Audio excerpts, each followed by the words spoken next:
Thanks, Rose. Thank you. Now Jodie is going to share for us. Thank you. My name's Jodie. I'm an addict. Jodie? As you can see, I'm dressed appropriately to give you a lesson in 1950s cookery. But there's not going to be much recovery in that, so I won't. It's good to be back in my home group. I missed last week. I was in what the book probably describes as one of the most sordid spots on earth, also known as Benidorm. I certainly wouldn't recommend going there in the first early days of recovery. It's not pretty. Thankfully, it's somewhere I can visit today. It was not my idea of a spiritual getaway, but it was my sister's 40th birthday, and that's what she wanted to do. She wanted a mini break to Benidorm. And I was able to go. I didn't have to think about the fact that, am I going to be able to go? You know, what's going to happen? What about my drugs? I didn't have to think about any of that. And it's just that freedom and being able to say, yes, I'll come. They were very drunk, and it was very amusing. I didn't go that far in carrying the message to any of them. I did try and 12-step one drunk guy on the beach, but he sort of agreed for a minute that he might be an alcoholic, and then he changed his mind after the next beer. But anyway, that aside, it's really good to be back. I celebrated, I was 5 years last week. I was tucked up in the apartment suffering from severe sunburn. And I was saying to Michelle beforehand, you know, I was in extreme pain. And the only thought that kept coming to my head was, thank God I'm not detoxing.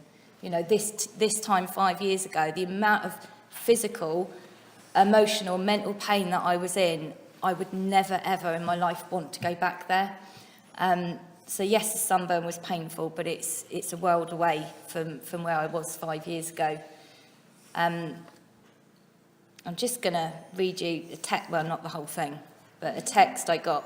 Last night I was at a district service meeting, and my mum rang, and she don't normally ring me on a Sunday, so my head thinks, oh, what's wrong? Because there's been a few troubles in the family lately. So I just texted her and I said, is everything okay? And, get emotional. She texted me back, she said, so this is me. Hello, I'm in a committee meeting, all okay. Yes, just wanted to let you know you are loved so much. Which I try not to get emotional about, but it hit me in that moment. I sort of welled up a bit in district. I don't think Peter noticed, hopefully didn't. But I'd like real tears at the corner of my eyes, and it was kind of, you know, that realisation of how far you've come, because the sort of text I used to get from her was, where are you? What's happening? Are you all right? The police are here with a warrant to search the house. You know, when I spent time sort of without my own address, I'd always give my mum's address as a care of, because I don't quite know why, but when you're no fixed abode, the police don't let you out as quickly. So it would always be my mum's address, and the amount of times when I got arrested, they'd turn up at her door. And the calls and the texts would come. There was a time when, you know, I just didn't think about the effect I was having on my family. I sort of thought if I used away from them, it would be all right. I didn't think about the night she spent, sleepless nights she spent worrying about me. There was, you know, for me, drugs turned me into a monster, if you like. It's sort of, I think the effect crack has on me is a bit like the full moon to a werewolf. I suddenly turn into this beast, you know, and with no resemblance of the person underneath. You know, in the morning, I'm sort of looking at the carnage of whatever I've killed the night before and just thinking, God, what have I done? But with no power to stop myself from doing it again, time and time and time again. And as I say, no thought for family or people around me.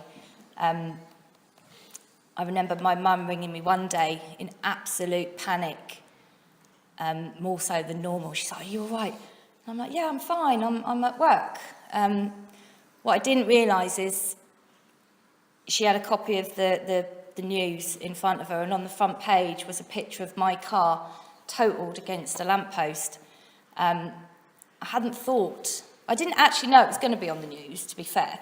in the newspaper, but I hadn't thought to ring her and say, Mum, I've been in a car crash, but I'm fine. You know, she had to read about it. Didn't really say how I was in the paper. She had to read about it and, you know, ring me with that pounding of her heart and like, what's going on. And to see the picture, you wouldn't have thought I'd got out of it alive, really. I actually thought I was dead. I'd been smoking crack and had some heroin to bring me down in Bournemouth for the night, and I'd driven to Portsmouth to work, sort of got myself ready in the car, and I'd fallen asleep on the dual carriageway. I was going about 70 and I just hit a lamppost, and the next thing I remember was literally thinking I'm dead, because all I could see was the word cemetery above me, and I had crashed into the lamppost with the sign for the cemetery, which was opposite. I'm sort of frantically thinking I didn't want to go to the hospital because if I'd missed another day at work, I would have been fired. So I turned up at work on the tow truck, as you do, went and had another hit and carried on with the day badly, doing my job badly, as I was at this point, and was racked with, like, again, no thoughts of family, no thoughts of what I'd done, no thoughts of the cost of the damage I'd caused, no thoughts to the fact that the car didn't have an MOT and all the trouble that might bring. But my thought was, I need to get a vehicle because I need to get my drugs, and how am I going to do that? And that was my biggest single concern. That was a bad week for me. I managed to kill another 2 cars that week. Through the same thing, fell asleep, hit a roundabout, and the third one caught fire on the motorway. I don't know if that was my fault, but that's the kind of chaos that I live in when I'm using. Those things are a normal, everyday experience. Part of me knows that it isn't normal. Part of me knows the pain I'm causing to the people who are worrying about me. But the bit in my brain, the addict in my brain that is just all overriding thoughts are on using, I dismiss all of that. I certainly suffer, as the big book talks about, of the obsession of the mind, that my constant thought is on getting and using drugs. I certainly suffer with the physical allergy that I put a drug in me and I'm off and running. I never really stopped from the day I started till when I did actually stop. And certainly the spiritual malady has always been there before the drugs. I don't remember the exact time when I realised I was terrified of everything in my life, but it was there from long before I picked up a drug. I remember the first time I held a drug in my hand. I hadn't even used it at this point. I was 14 and my sister gave me her boyfriend's marijuana to look after, which was apparently a good idea because she trusted her little sister. And it was something like, when it went in my hand, it was like someone had given me a key to some magical world and I was on the brink of some Famous Five adventure. I don't think they smoke pot, but you know that feeling that you're just on the brink of something, and that was before having even taken it. To me, it freed me of the fear that I suffered. Drugs did a lot for me, and that's why I took them.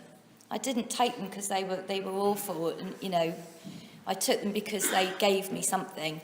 Unfortunately, it wasn't lasting. It was a temporary fix, and that's all it was ever going to be. But I chased it and chased it to insanity. I didn't want to get clean when I first came to meetings. I read the doctor's opinion and I wanted a second opinion. I wanted an opinion that said, you can just smoke crack like a lady on the weekends sometimes. Or you can, you know, have a pill when you go out. You can have a Baileys at Christmas. You can have a joint just before you go to bed to help you sleep. The idea of total abstinence appalled me. I didn't think it would be possible. And I didn't want it. I came to meetings because I needed to look like I was making some effort to get clean. My mum was going on and on, when are you going to do something about your problem? I'd got on a methadone script, and I thought that was me sorted. You know, I didn't have to steal or do anything illegal anymore, in theory. I had a roof over my head, you know, and I thought, I'm all right. You know, lifelong script, I'll be fine. I didn't understand why the stuff around me had got better, if you like, but I felt worse. I didn't understand how this disease progresses and strips every part of you raw. So I came to meetings. This was one of the first meetings I came to, and it absolutely terrified the life out of me. There's a few people here that were here when I first came, and I think I was probably a bit of a nightmare in giving out all the reasons why I couldn't do this yet. I think Michelle can testify to that. I had all these reasons of why I couldn't do it yet, and I had to wait, and I had to, you know, this needed to be in place and that needed to be in place. And the truth of it was, I was terrified and I wasn't willing at that point. I just wanted to look like I was doing something. And eventually I sort of was reducing on my script, and I got clean somehow. And about a week after I was clean, I started to feel, because yeah, I had that first like, oh my God, I'm clean. I've never been clean, ever. It felt amazing to be free of a substance, and there was that initial rush of, wow, this is amazing. And then it was like, boom, the fear hit in. The self came along. The emotional roller coaster that is, you know, you're up here one minute, absolutely flying, you know, and the next minute you're screaming at a bus driver who's shortchanged you 40p and in tears, you know, breaking down in the supermarket because I really just don't know what biscuit to buy for my tea commitment. I had to ring someone. I didn't have a sponsor at this point. Bad move, by the way. But I had to ring someone. I'm like, I don't know what biscuits to buy. You know, so worried about what people would think about the biscuits I got, and would this say that about me? But it was horrendous, absolutely horrendous. I think I managed about 3 and a bit weeks clean, going to meetings, sort of getting a bit involved, but with no sponsor and no real action in my life. And I started to feel that sense of impending doom that comes when you're thinking, oh my God, I don't feel right, something's going to happen. I want to use. I did want to use, but I didn't want to use because I was clean. Thank God I was in the right place at the right time. I was in meetings. I was able to hear the message that was being carried to me that I've been hearing for like 18 months, if not more before that, but had been so blind, numb, and probably just twatted to hear. Get a sponsor, work the steps. And I went to a meeting, about 3 weeks after I was clean, and I happened to meet a woman who took her time. She probably saw how I looked, a newcomer. I looked new, I looked raw. And she took the time to come over and speak to me. And she spoke to me about the illness, and she spoke to me about how I was feeling. I just completely identified with her. We didn't really speak about the drugs we used or anything like that. She just hit the nail on the head when she described to me how I was feeling. And then she threw at me, there is a solution. You know, and I had been hearing that, but you know that time when it really hits home. And I kind of thought, oh, she might make a good sponsor, but I was a bit too afraid to ask her. I was a bit too afraid to make that first move. And Andy was stood behind her going, ask her, like pointing at her behind her head. And it just, which is great, it just gave me that little bit of boost, you know. And I kind of was at a turning point where I knew I had to do something. And I did.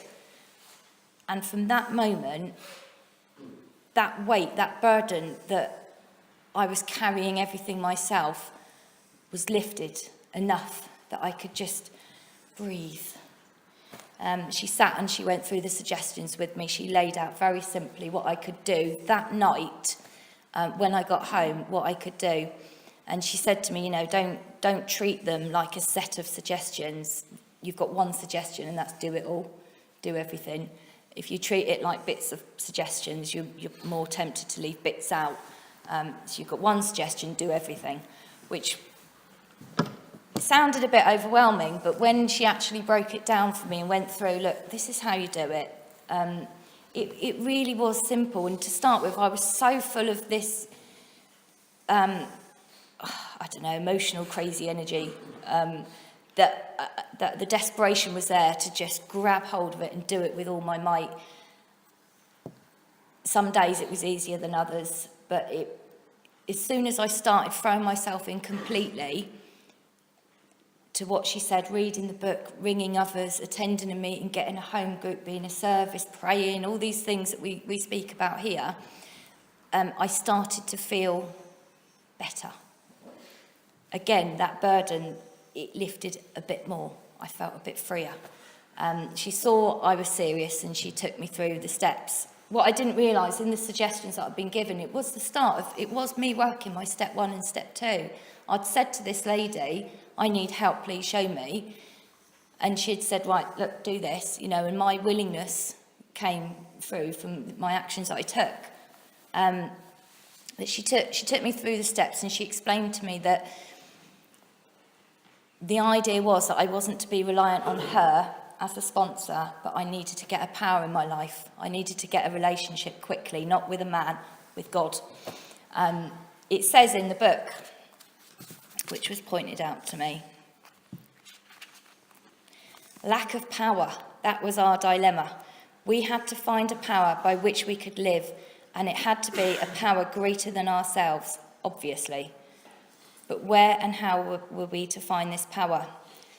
Well, that's exactly what this book is about. Its main object is to enable you to find a power greater than yourself, which will solve your problem. And that kind of laid out to me that I needed these 12 steps to connect to this power so that I wasn't reliant on any human being. And that power was a God of my understanding. Any God I liked, she said, you know, any God that I believed in. And without going through all the steps, because I only have 5 minutes remaining, the process of the steps has done exactly what it says. It has connected me to a power greater than myself. I can't just rely on God. People say it in meetings, you know, me and God will go and get pissed or go and smoke crack. But I have to have that connection to a higher power, to have that defence against the thought coming that it would be great to use, which is clearly insane. But I need God. I need this fellowship. I need people around me who are doing the same thing. I need the new people coming in to work with, to carry that message to them and help others go through it. I need to be part of something, which is why the home group is fantastic. You know, it's somewhere I'm connected, I'm rooted. I need to do service within the fellowship, get commitments, stick to them. It's a bit like my sponsor said, you know, there's one suggestion, and that's do everything. And that's the whole recovery service unity side. It's been an absolutely amazing year, my last year of recovery, with a lot of highs and lows. It doesn't say anywhere in these steps that you will be gifted a beautiful life with a wonderful job and a perfect partner and as many children as you want and as much money as you need. It promises us a spiritual awakening. And when we have that through working these steps, whatever life is gifted to us, we can deal with, whether that be good or bad. It is nothing short of a miracle. I don't want to sound all gooey or whatever, but it really is. You know, some of the things I've experienced in the last year have been things that I thought I wouldn't be able to cope with.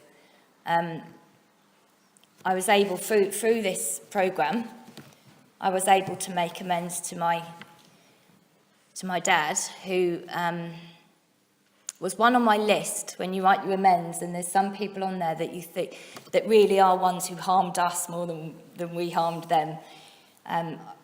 I struggled to get in contact with him at first, and through God, I suppose, call it what you will, you know, he was able to get in touch with me, and I was able to make amends.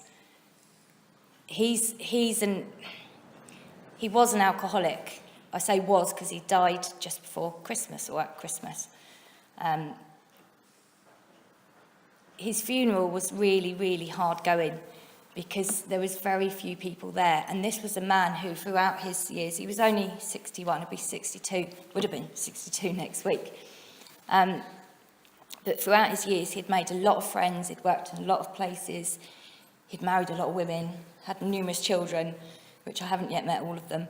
But he had a lot of people around him, and through his alcoholism, he had destroyed every relationship in his life. He was out of my life more than he was in it.